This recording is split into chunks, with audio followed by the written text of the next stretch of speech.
forward. There are logical, rational reasons and understandings now of just how could Nephi have become a metallurgist. We now know how he could have. There's nothing contradicted in the record. The Book of Mormon doesn't explain the process, but we understand now how it seriously is realistic. And I'll share that with you also.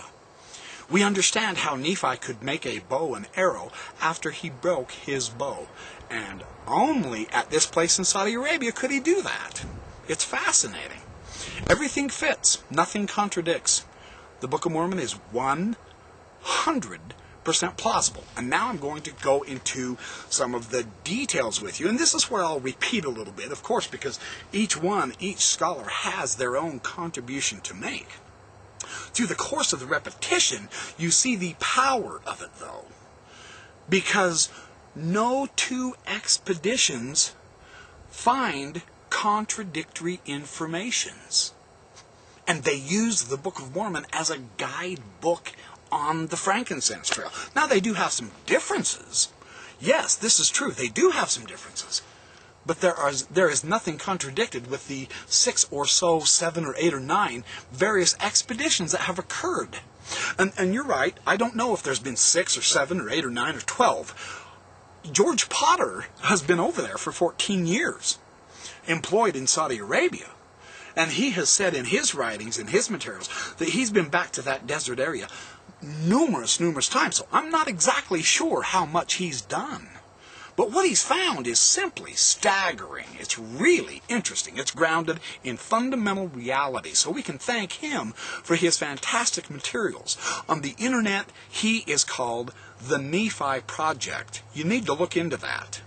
Look it up on YouTube. The Nephi Project. That's George Potter's materials.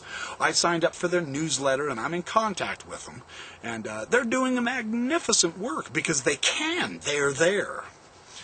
And so sometimes I'll say 6, 7, 8, 9. I don't know exactly how many. What I do know is that none of them have direct, absolute contradictions. Some of them agree with each other.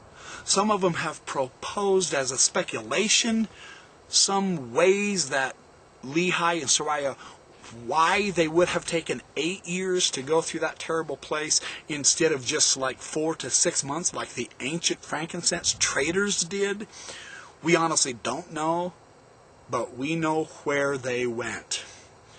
And we have found those features that they describe precisely, including the linguistics as well as the physical location. They show this in their DVD, A Journey of Faith.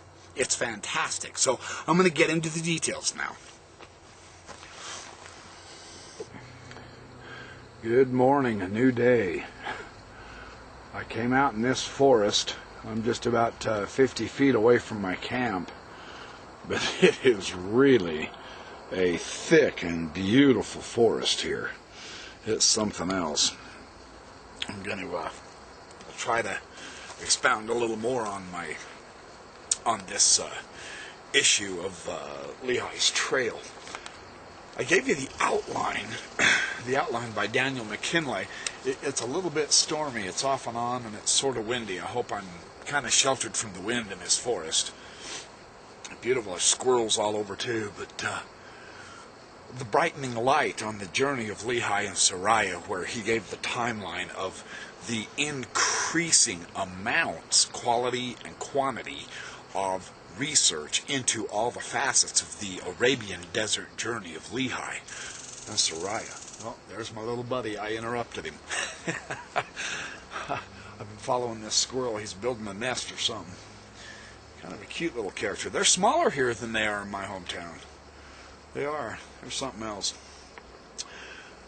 He says the various researchers, the various explorers in here, he said they have different approaches, and he said other researchers through the years have contributed additional suggestions about sites along Lehi's trail.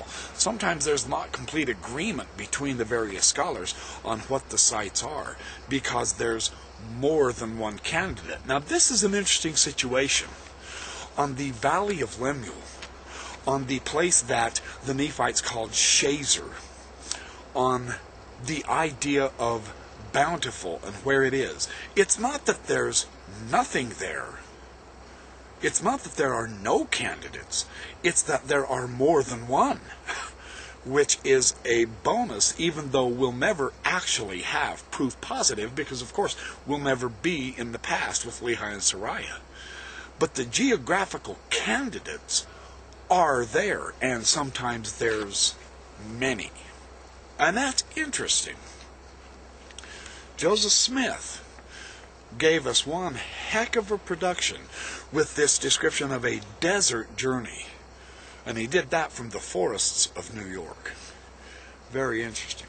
He says on page 78, McKinley, there seems to be general agreement among these investigators that Lehi's party for most of the journey traveled on or near the Frankincense Trail, which was a pathway for carrying goods from southern Arabia to the Mediterranean region. And they have a lot of pictures of the frankincense tree that some of these trees get huge, where they get the frankincense from. It's very interesting that way.